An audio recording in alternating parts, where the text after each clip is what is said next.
We're so glad you're with us, so let's kick things off with the return of Saturday Night Live. Here's today's dish.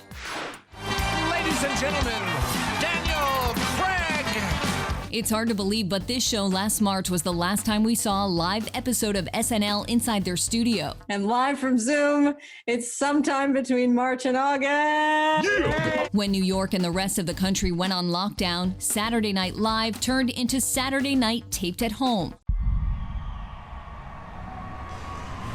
Now the show is returning to its TV home, Studio 8H inside 30 Rock, with host Chris Rock and musical guest Megan Thee Stallion. So they just recently announced with SNL, you're going to have a live audience, which is awesome. We don't just want to have like live laughs, and so we're gonna, put ourselves in danger. I mean, we're trying to do it as safely as possible, but it's great. I'm very excited to see how it works. The cast reuniting in person to do what they do best. The COVID stuff has really affected how I feel about it because, being away from people that make you laugh, at work in that way for this long really makes you appreciative. Co-head writer and co-anchor of Weekend Update Colin Jost had been thinking of leaving the show, but decided instead to stay on for at least one more season. Also staying, Pete Davidson, even after making these comments during a radio interview earlier this year. I personally think I should be done with that show because they make fun of me on it. I really wanted last year to be my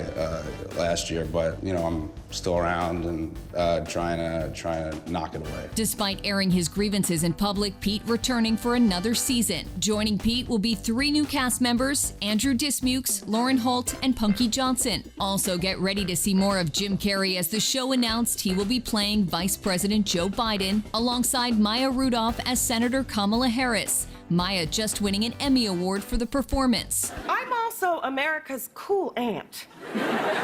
Expect lots of political humor when the show returns to NBC on October 3rd, exactly 1 month before Election Day.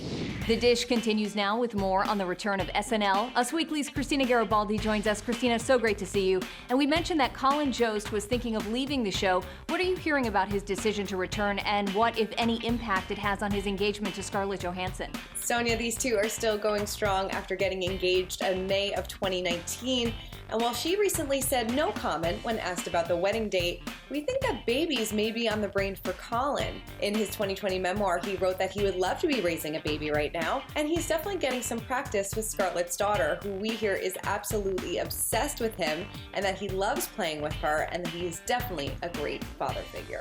All right, let's turn to Pete Davidson. He was very outspoken that members of the cast were making fun of him, and he really thought it was time to go. Why do you think he ended up staying? Now, we don't know exactly why he wanted to return, but maybe during his time off he got some clarity and the help that he needed. His best friend Machine Gun Kelly recently opened up about getting Pete a bed at a rehab facility in Malibu. And before we let you go, tell us about Us Weekly's new cover story you guys are following. Well, in this week's cover story, we are following Demi Lovato and Max Ulrich's really messy split. Of course, these two just called it quits after a 2-month engagement and just 6 months together. And Max claimed that he found out about their breakup in a tabloid. Now, these two no longer follow each other on Instagram. They've wiped each other clean from their Instagrams, so it seems like these two are definitely headed in 2 different directions after a very whirlwind romance. All right, Christina, thanks so much as always. And for more stories like these, be sure to pick up the latest issue of Us Weekly.